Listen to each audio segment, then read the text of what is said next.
Welcome to episode 201 of Thrive by Additive-Free Lifestyle. We're Tracey and Jo, and we're two sisters who are very, very passionate about asking questions and seeking information for things that make us curious.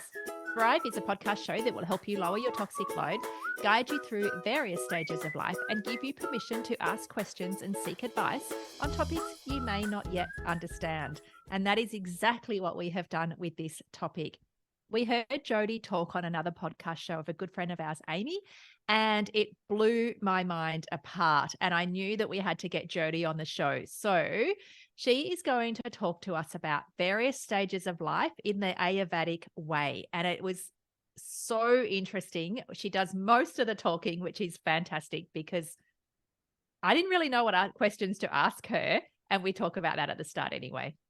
Yeah, it was really, really, really good. This is over a 2-part series, so stay tuned for next week's to finish it off. There are longer episodes, so probably go for about 45 minutes, which is great to listen in the car or on your walk, etc. And yeah, leave us a review at the end and let us know what you think.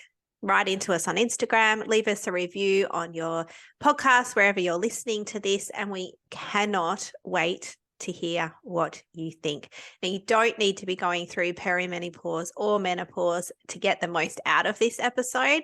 I think this is information that will set you up for when you are ready to go through that next stage of life.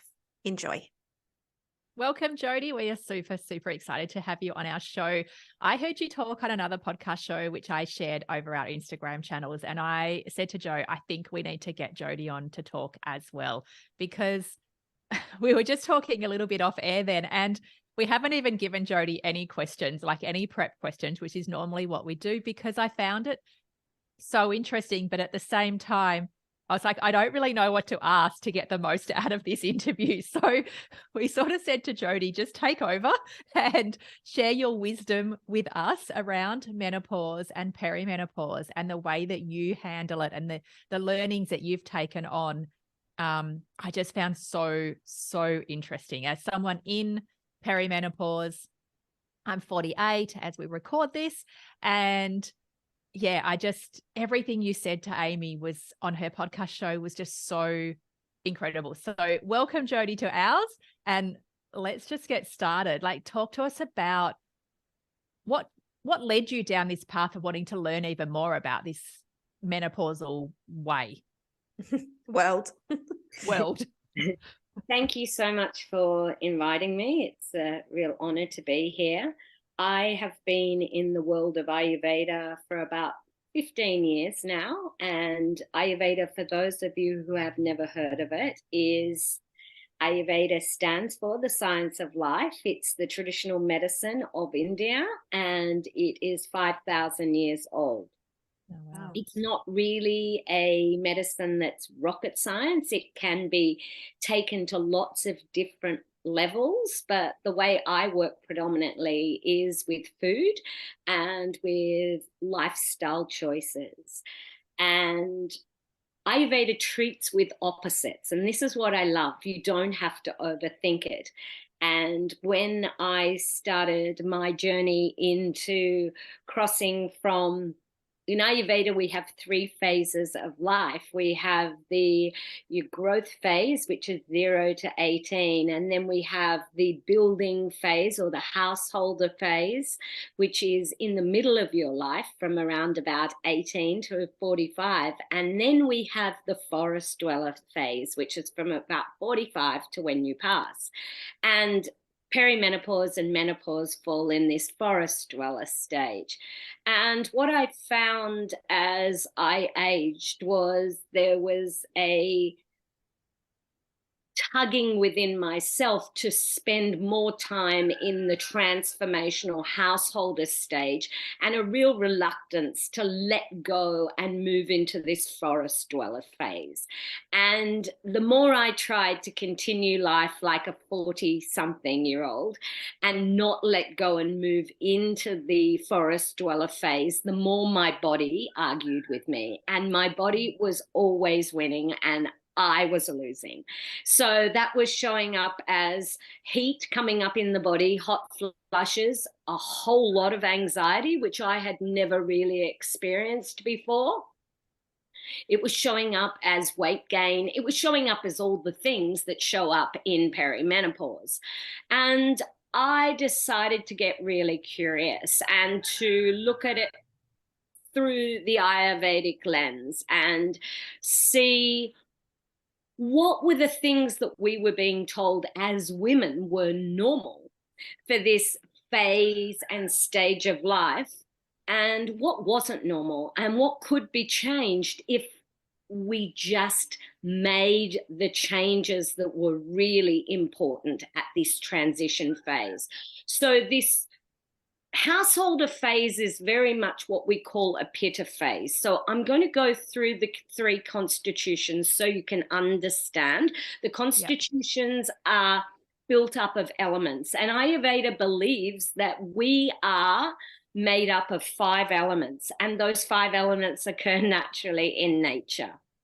And the first of those 5 elements, and probably one of the most important because it can push the other ones out of balance, is called Vata.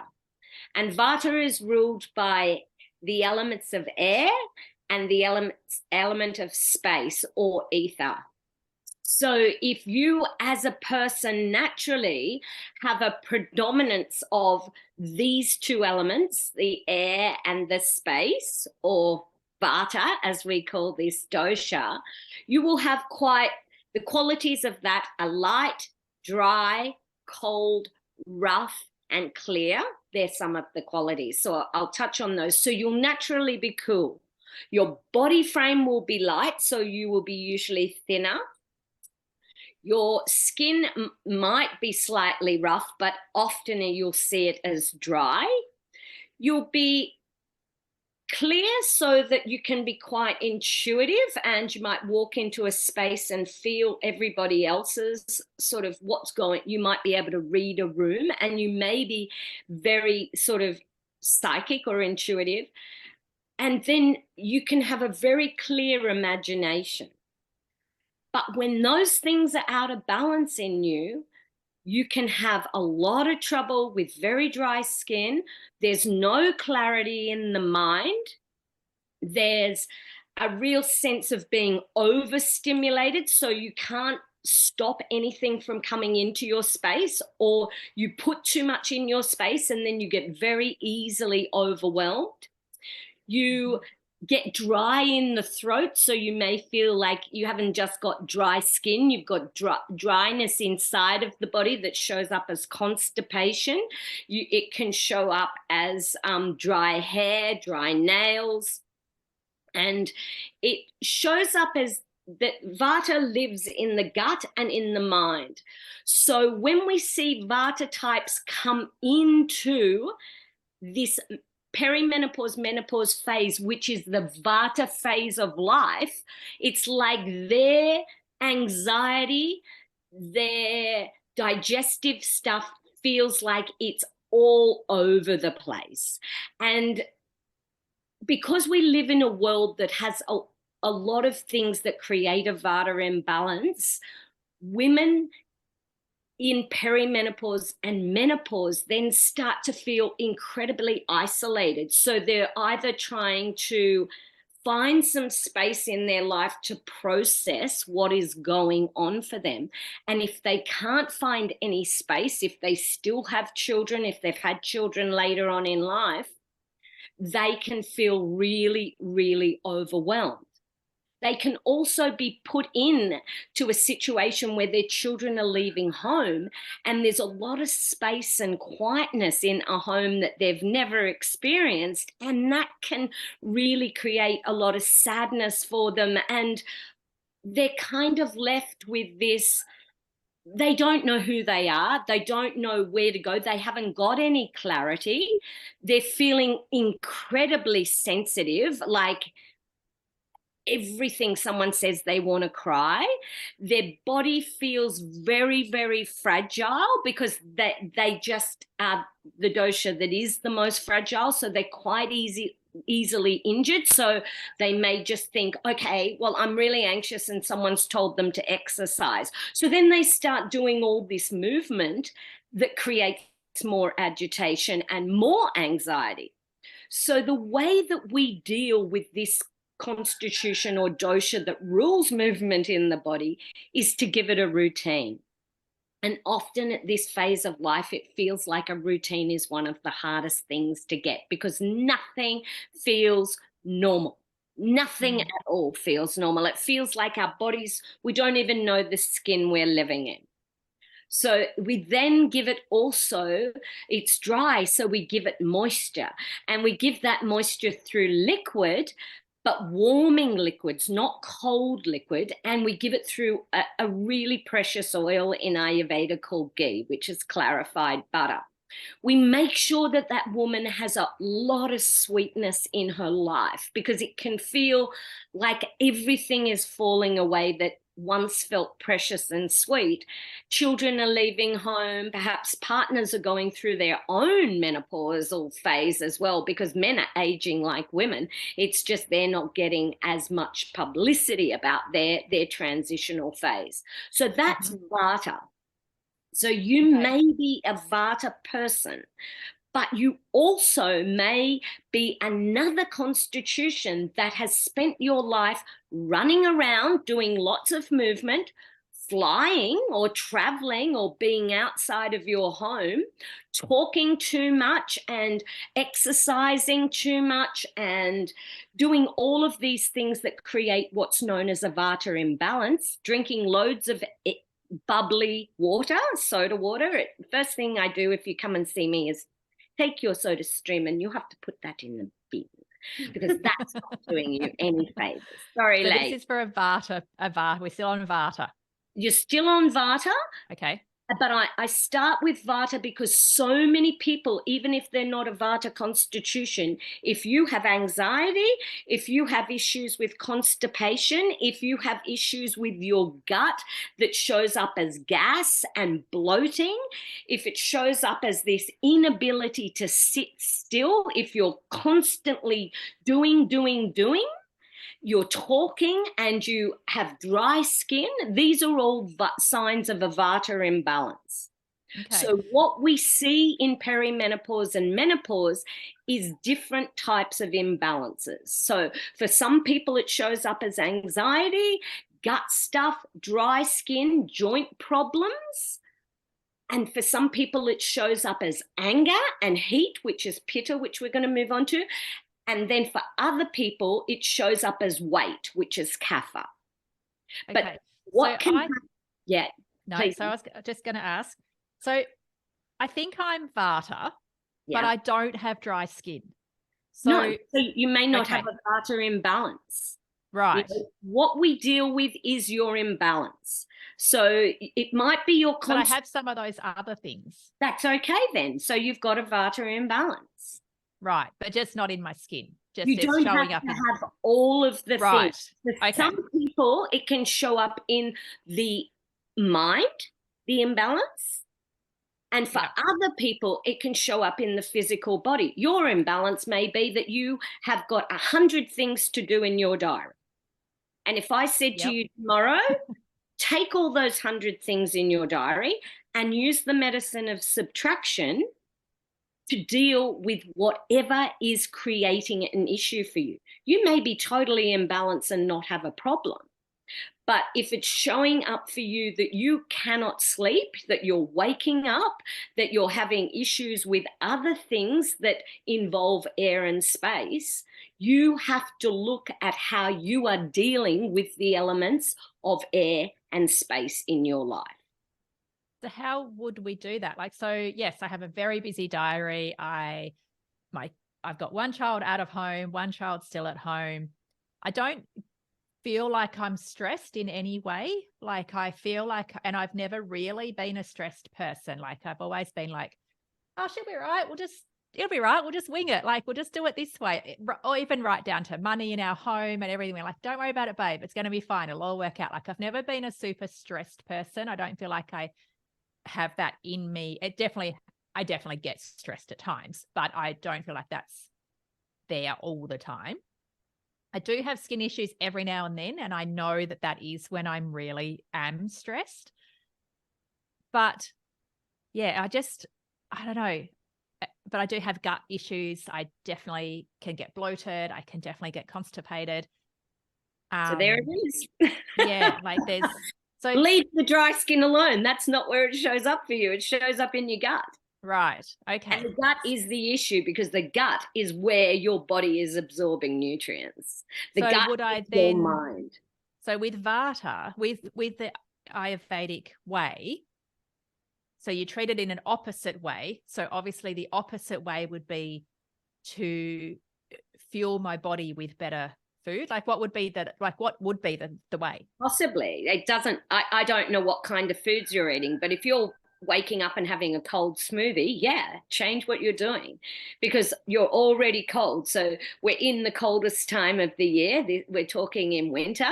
So you have to wake up and make sure you have something warm of a morning, like a porridge with spices, with ghee, to ensure that you are fueling your body and nourishing your body. You can't skip meals. So intermittent fasting, you've already got enough air and space in your body. So you can't have too much space because if you do, skipping meals can create issues. So skipping a meal for someone who's Vata with gut issues just can be really aggravating. Okay, so I need to, because I am always cold. Joe's sitting there going, "This show isn't about you, Trace." No, it's good to have someone to ask questions with because these are the questions that your audience will be asking. And it's a very big subject. It's a huge subject, which is, So, okay, so because I am always cold, but I do have a hot breakfast. I generally have eggs and I've been having like veggie fritters that I've made myself. Obviously, we eat very additive-free. We're very organic, very additive-free as often as possible. So yeah, definitely have a hot breakfast. I generally have hot meals most of the time. But not with ghee. So if I was to incorporate ghee and cook it in ghee instead of olive oil, that can help. Yes, that can help for sure. But the thing is, when do you rest? When do you do nothing? Because your digestive system needs you to be in your parasympathetic nervous system. If you're constantly moving around, then you have no time to rest, digest, and repair. So going to sleep is not resting. And between 2 and 6 in the day, are you doing any kind of resting before you prepare for bed? Because you're resting, like just sitting at my desk working. No, that's not resting. That's working. So can you see aversion to stillness? And can I consider resting watching Netflix in the after dinner? Somewhat so, but it's understanding that what you're watching, as long as it's relaxing you and not stimulating you, because then I go, okay, if there's something wrong with your digestion, what is wrong? Also, where else is there something wrong? So then I go to sleep. What does your sleep look like? So it might be fine now, but the further you go on this journey through perimenopause to menopause, sleep is often something that really arcs up, and so, sleep. Vata has times of the day and times of the year. So the time of day is 2 till 6 a.m. and p.m. So if you're waking up between 2 and 6 in the night, sort of, or early morning, Yep. Vata issue. Mind's on, thinking, because Vata lives in that, then that's Vata issue. So it shows up in different ways, but whenever there's this anything moving or not moving in the mind and anything moving or not moving in the gut, it's a Vata issue. So it's creating ways like, what do you do for relaxation? What do you do that sort of really is the opposite of this doing? How often do you go and get a beautiful oil massage, or do you massage your skin, that's your largest organ, with a really lovely oil? Or how much sweetness have you got in your life? Because the flavors of Vata that balance it are sweet, sour, salty. So, we're looking to include those foods like root vegetables and things like that in your diet, but we're also looking for sweet experiences, for yourself, because women are so focused, especially if they have children, on taking care of the children and the family, that they always tend to come last. Mm-hmm. Yeah.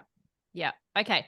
So you can be multiples though. I remember you saying this to Amy on her show. You can definitely be multiples. You come from your parents. So whatever your parents' constitution was at the time of your conception is what you are. So you look at what you were when you were a child and you go, okay, well, that might be my constitution, but I may have created a life that is just so different to what my constitution is. This is what happens to a lot of people who are kapha, because they get to a point where their body starts to become rounded in a society that frowns upon that rounded body shape. So they exercise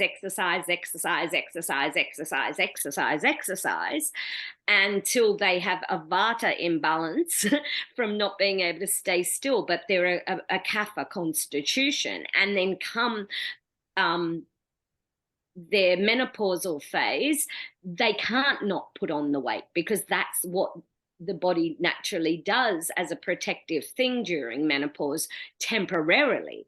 So, but let's talk about now pitta and kapha, so people can get some idea. So it's just knowing that it's ever changing. Like nature outside of us, the nature inside of us is always changing.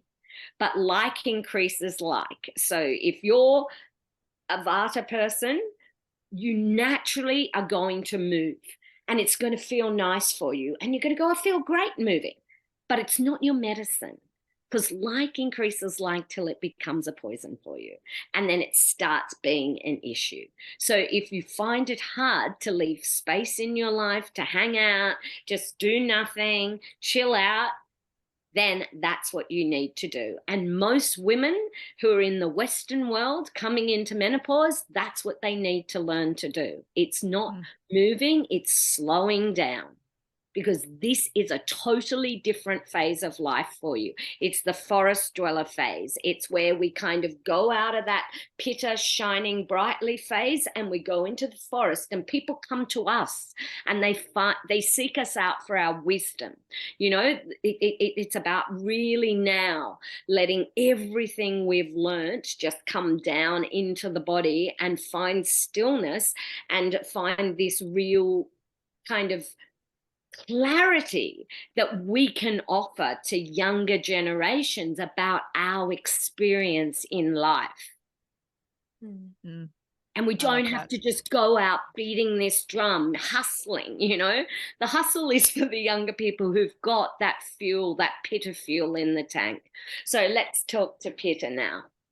So pitta is ruled by the elements of fire and water. And pitta rules transformation in the body. So it's all about what we digest physically, emotionally, and pitta naturally glows. Fire glows. The qualities are that it's hot, it's oily, it's spreading, it's sharp. And so when pitta is out of balance, what we see is heat. We see it all over the body. So we might see it as anger, like the emotion I didn't touch on with Vata was fear. It's anxiety, but it's also fear. So Vatas have a bit more of a tendency to go, ooh, ooh, ooh. Whereas Pittas, they're all in, you know, and anyone who tries to stop them, they just get this rise of anger. It can show up in the body as heat. So it can show up as skin stuff like eczema. It can show up as hives. It can show up as reflux. The heat comes up really quickly. So we get reflux, we get indigestion, we get heartburn. Things can go through the body really quickly through the digestive system. So we'll see diarrhea.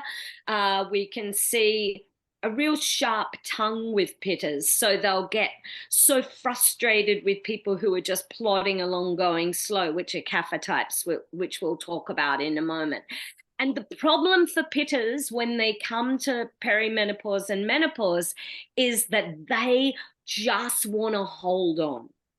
they want to stay in this limelight. They want to keep spreading their name throughout the world. You know, they find it really hard to kind of step aside and really lean into this new phase of life, which is more about still being there as who they are, but not really, you know, really sort of needing to transform themselves over and over and over again, like get a new course out there, do this, do that, do that, do this, you know? And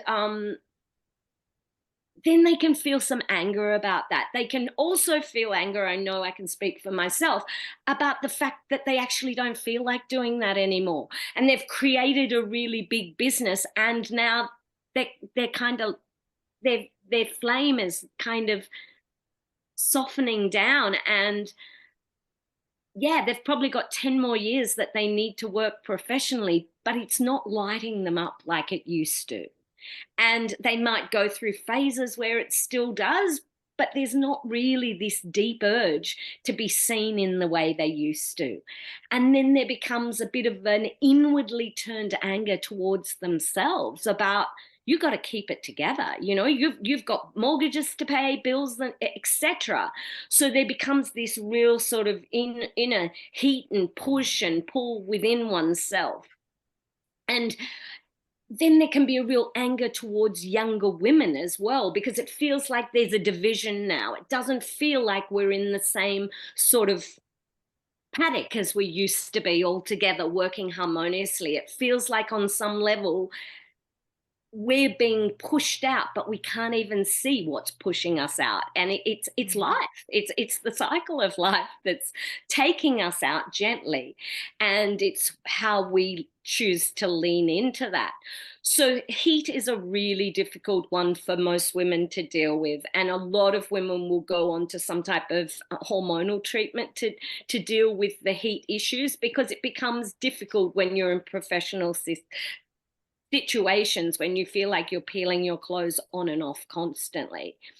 And the time of the day for Pitta is between 10 and 2 in the morning and the evening. So they'll be waking up just drenched in the evening, or there'll just be a real increase of heat in the middle of the day.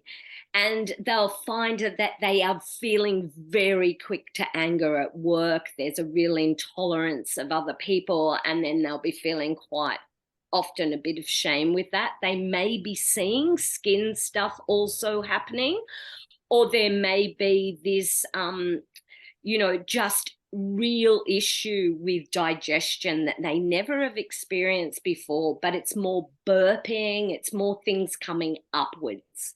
And the heat that shows up in the nighttime can be really, really uncomfortable, because they will find themselves waking up wet with that. Mm-hmm. So then it's a real need to cool everything down, and it's a need to watch the foods that they're consuming. So for me, the first thing I did was say goodbye to alcohol, because alcohol is an incredibly heating thing for the body, especially red wine.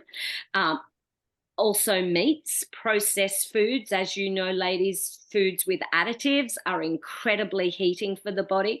So we're looking at taking out anything that's aggravating the body when it comes to heating. We're looking at taking out any places in our lives where there's competition, because competition creates heat.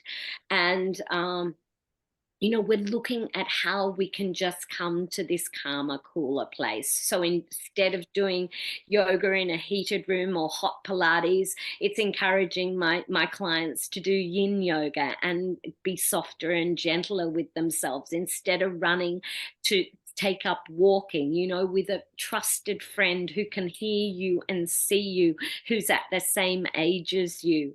It's really being gentle with yourself when you do fire up, and apologizing and not turning it really inward, and being very, very harsh on yourself.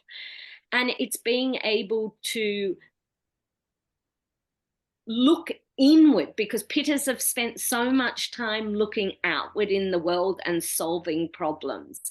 And it's now sort of being able to look inside and see how they can transform their lives into this next phase of life, and to still be who they are, but maybe work a little less, do in 3 days work and then have a couple of days off, because they are still really able to do great work. And then if they're not, maybe looking at changing what they're doing. And so I think everyone going through this phase needs to understand and realize nothing is the same when you come out the other side. And if you're going to try and make it be, there will be a deep kind of disconnect between yourself and your body. And you will be playing this push-pull game. And, our addiction to controlling aging in our society, I find kind of humorous. You might be able to make the outside look different, but on the inside we're still aging. There's a whole I feel like Oh no, you go, Joe. I was just going to say, like, this whole anti-aging, like anti-wrinkle, anti-this, anti-that. It's like, hold on a minute. I don't know if I'm anti-wrinkle, or I'm anti, all of these things that they tell us we shouldn't have as we're aging. Like, that doesn't help any of this. Yeah, and there's a lot of grief that goes through that as well, I think women have to start talking honestly about what it looks like when you look at your arm and it looks like crepe skin, and it's like you might that's just, it's like you don't know yourself. And I know I never thought of myself as vain until I entered this chapter of my life. Youth has such incredible arrogance, And Joe, what were you going to say about it? Oh, it's so interesting. I was just going to say, I don't feel like I'm at perimenopause yet. I'm 42, and I know anyone can go through it at any age, but I do resonate with what you were just explaining, because I feel like that's definitely me. 100%. And I think this episode is really important for people who are not at perimenopause yet, because I'm learning for when I get there. And by learning this now, I'm equipping myself with the tools to not freak out when I get to those stages. A lot of that resonates with me now. And then some of it, I think, oh yeah, I could definitely be like that when I'm going through hormonal changes and going through the next phase of my life. So it's really, really great information to research and look into for when we get there. Absolutely. And you may see these characteristics show up in your cycle when you're bleeding, True. Yeah, that's really true, actually, because I definitely go through these stages. I love our business. I love the work I do. I love the legacy that I'm creating. And I'm not at a stage yet where I'm ready to give that up or be resentful of it. But I can definitely see that I could get to that point. So it's really, really good to be aware of. And you are correct. A couple of days before my period, I do have a lot of those tendencies of biting, short, can't be bothered, judgmental, why me, kind of that, I just want to be 20 again.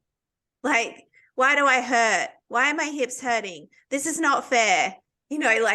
Those negative self-talks. And then I can snap out of it a couple of days later. Pitter's always trying to improve things. Pitter's always trying to be shiny, better than what we are. Pitter always wants it to be sort of glowing and amazing and great. And, Pitter rules appetite as well. So pitters have this insatiable appetite. And because they have such great metabolism in general, then they can kind of eat loads and not really have too much of an issue with putting on weight. But that is not me. We're not just one constitution, so I'm coming to Kapha now. So often when we come out of this pitta phase of our life, which is this major part of our lives where we're transforming our lives, we go from teenagers to some people get married, some people have children, some people buy houses, but our life doesn't really, for most of us, look the same from when we were 18, when we get to this end here at 45 before we go into forest dwellers phase. So pitta, its challenge is to really cool its jets. It's learn how to simmer instead of how to boil. And, you know, that's a challenge throughout our whole of that pitta phase, but now it's really learning how to simmer.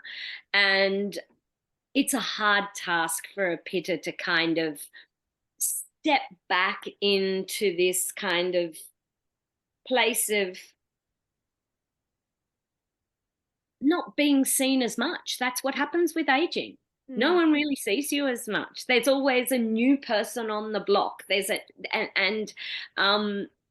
think it's a sadness when you see yourself not shining as brightly energetically as you used to, when you look in the mirror and you just go, I kind of don't have that as much anymore.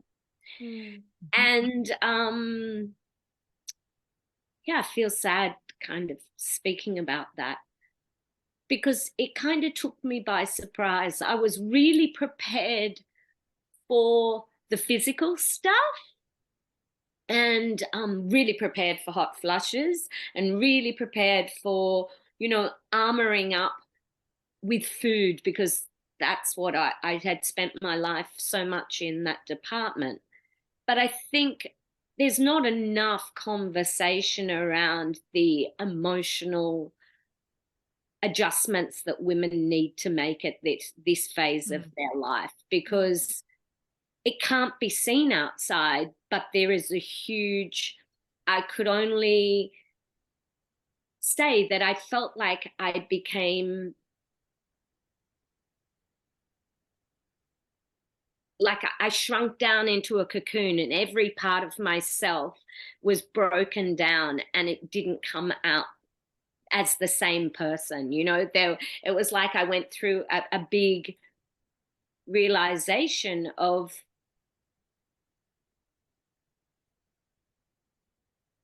estrogen is an incredible fuel, and it has so much that it does to us as women that we don't even understand until it's really not there. And I want you to understand that the thinner you are as you go into menopause, because fat still produces a bit of estrogen for women. So the women who go into menopause or perimenopause thin will find the transition often harder than women who go into perimenopause with weight on it. And I don't know that there's science around this, but I tend to see less physical stuff except weight gain in women who are a little bigger, and then more of a big sort of whoosh with people like pitta types who go in, don't want to put on weight, don't want anything to change, want to just, I'm doing menopause perfectly, watch me. And it's like life goes, hey, guess what? Ain't doing that anymore. So it's a real kind of slap in the face, and a real like, oh, okay, I need to let the body put the weight around the waistline, which it naturally does, and know that there's a reason it's doing that. And for a lot of women, well, a lot of women I've seen who keep moving through it in gentle exercise, that just goes away after you reach the other end of menopause. So, you know, it's sometimes arguing with what the body truly knows is good for you. If you're staying well, if you're eating well, if you're moving gently, but you can't think that you're going to go through menopause doing the level of exercise you did when you were 40. Because if you do, it will be, I promise you, to your detriment. I used to do 2-hour yoga classes regularly. I do sometimes half an hour, 45 minutes. Saturdays I do an hour, but I just do less because I'm aging. Mm. Actually aging. And I need to remind myself of that. And if You're I right with don't, the emotional side. It's hard to explain to somebody else. Like even my husband, I'm like, babe, you're just not, it's like, just, can you have some sympathy here? Like, because I'm going through stuff and I don't understand it all myself. So just don't back away, come to me, but just do it like differently or something. I don't even know how to explain it, but there is. And even with me and Joe as sisters, like there's this push pull sometimes there because Joe's very, we're very different. We're very different. We're almost like in our human design, we're the opposites of each other. And so that push pull is sometimes there as well. And it's like, I'm nearly 50, like I need to slow down. Just let me slow down. And Joe's like, we run faster, Trace. Like, it doesn't matter that you're nearly 50. I'm like, it does. You wait till you're there. yeah.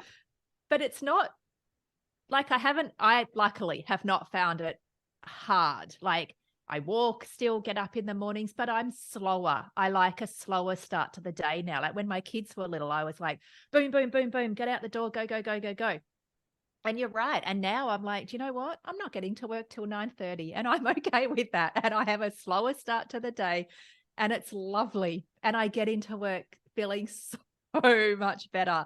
But I work a little bit later because that's how it suits me a little bit better, like to flow like I've found it now kind of thing. And I've learned more from you with Amy, and I've learned more from Amy herself. Amy, for those that don't know who we're referring to here, Amy is at the Holistic Ingredient. She's been a friend of ours for, maybe 7 or 8 years. And she's great. She talks a lot about perimenopause and slowing down and just wearing nice fabrics and getting more in tune with it all and not freaking out about it all either. So yeah, thank you to all of you that have been like helped me along this path. So again, like Joe said, it's so important to understand. And I wish that not just us women were educated on this, but the men in our lives, our teenagers understood it so that we're all a this bit more prepared for, and also, what's the right word? Not respectful, mindful of others that are going through it, because you don't know what you don't know until you've gone through it. Like I used to work with a lady who didn't have children, and she did not understand that I needed to be at home with my kids if they were sick. Like she just couldn't get it. And she was my boss and it was awkward. And she's like, can you just leave them? I'm like, they're 4. No. Kind of deal.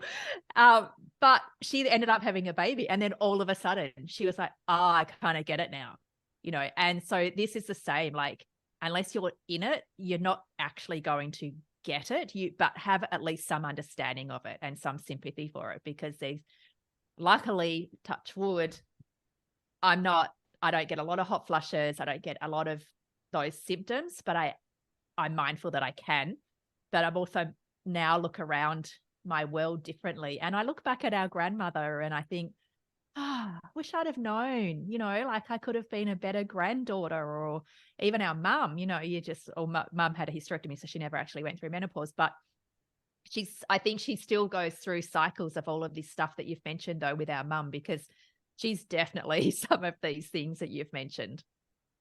Yeah. And I just want to also say men are going through it. They're aging, they're going through a phase of aging. And this is why we see at this time in men's life, a lot of men seeking freedom, seeking someone new. Different men do different things at this phase of life for them.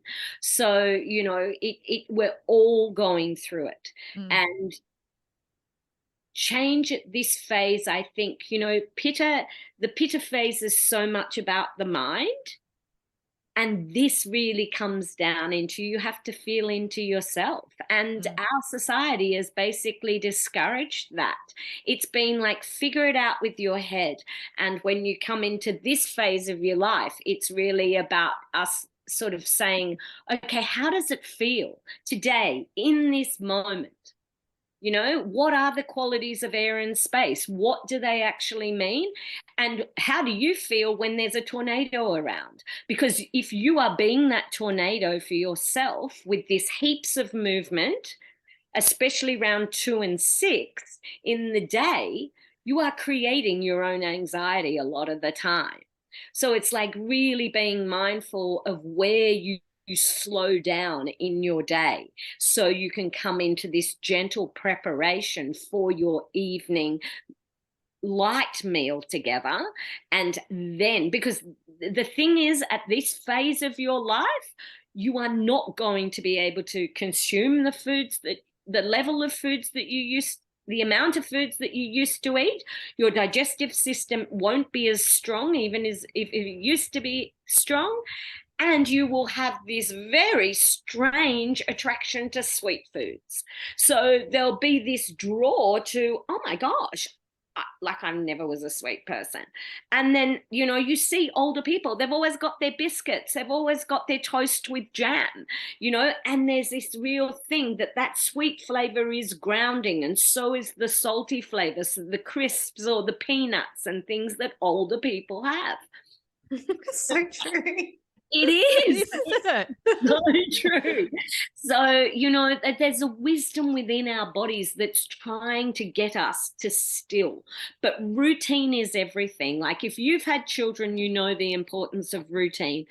But when it comes to this phase of your life, it's the routine that is going to, like you said, Tracey, it's going to help you feel more able to manage the discomfort. Because anytime we change, you know, be it this big change of our bodies and our minds and our emotional landscapes and all of our relationships, you know, anytime we change, we have to step up and admit we're in no man's land. It's new, it's different, it's frightening, and we have to just be honest and say we don't know what we're doing, and we got to be able to make mistakes.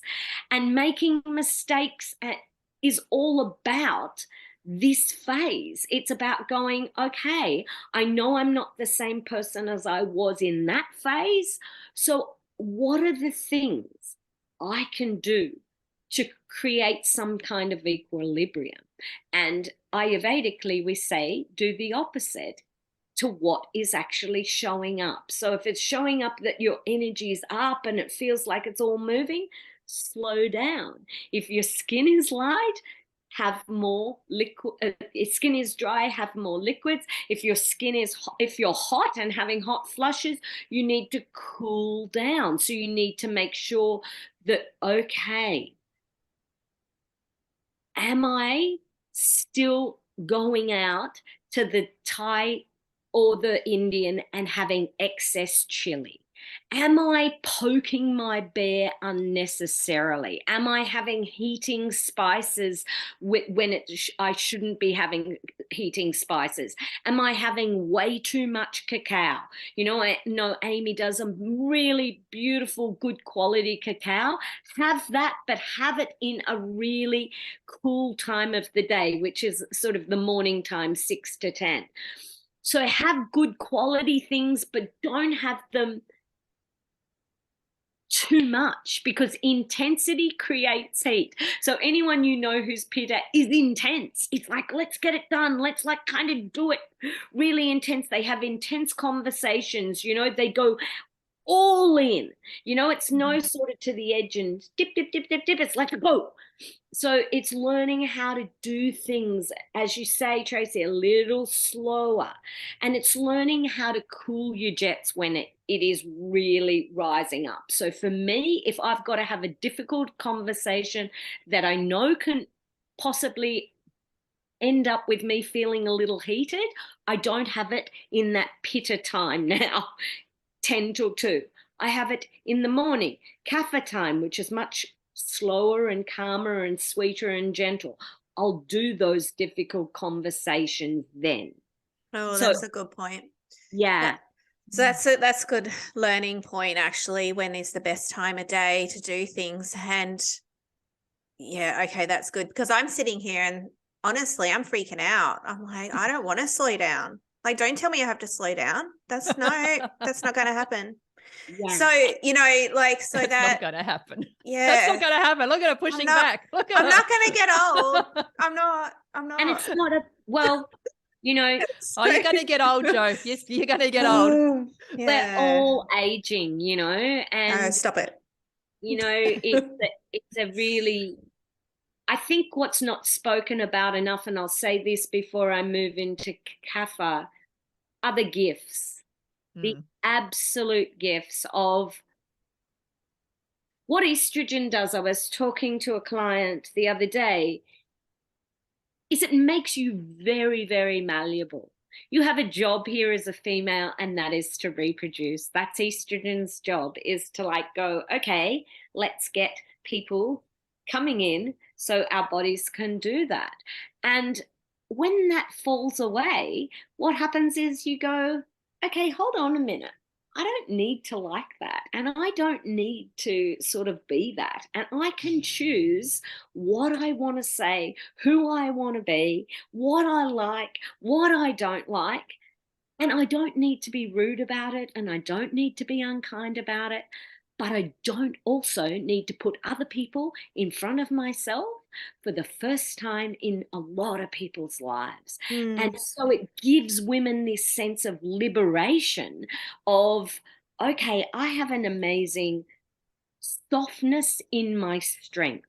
I have an amazing wisdom, because I know what works for me and I know what doesn't work for me. I know the people who are sayers, I know the people who are doers, I know the people who are carers, I know the people who are givers, I know the people who are takers, and I don't go on those long kind of difficult paths with people that I used to, because there's wisdom there. There's, in those younger years, you think anything's possible. You have to. The gift of aging is you've made mistakes. You know what you're going to give your really precious energy to and what you're not. You know what you're going to invest in and what you're not.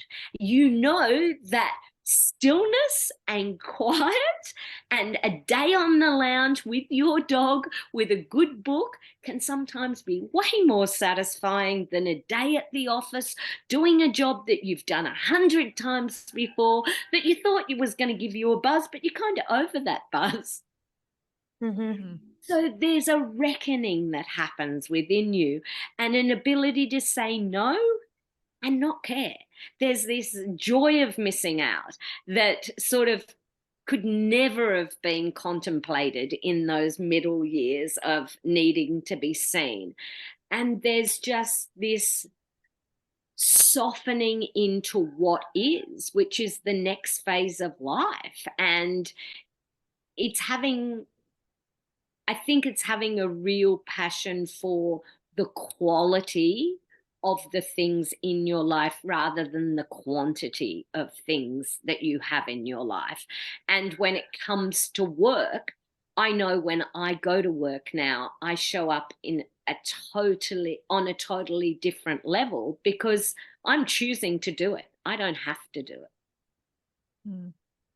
Yeah. And there's not this, I'm got to say yes to every single job, because if you're hard to deal with, I'm not dealing with you anymore. I've done that, but I'm not doing it anymore, because I know if you're hard to deal with, it's really hard for me to hold my tongue, and I can look very ugly if I can't hold my tongue, and that's not good for me or my business. So it's choosing to understand when I feel tired to say no to work, so that when I'm not tired and I do show up for work, people are getting the absolute best of me. I'm still my pitter person, but it's not in the way it used to be, trying to please everybody. It's about pleasing me and ensuring that I am not a burnt out mess, because I promise you, if you keep pushing as a pitter, you're going to burn out. That's where that saying came from. Yeah. Out. Whereas Vata is more chronic fatigue, out of puff. You know, whereas Kathas can just go and go and go because they are the marathon runners of this whole constitutional system. So let's talk about them. Okay, guys, we're just going to stop it there and carry on episode part 2 next week, where we will just literally continue on the conversation. So hang around, make sure you subscribe so you get a notification when part 2 goes live, because you do not want to miss the end of this conversation. It was so incredible. And I am positive that you know someone who will benefit from this information as well, even if it's a younger daughter or someone else in your life that is not even anywhere near menopause or perimenopause, because like us, me and Joe, we have learned so much, and I wish we had have known this information when we were much, much younger.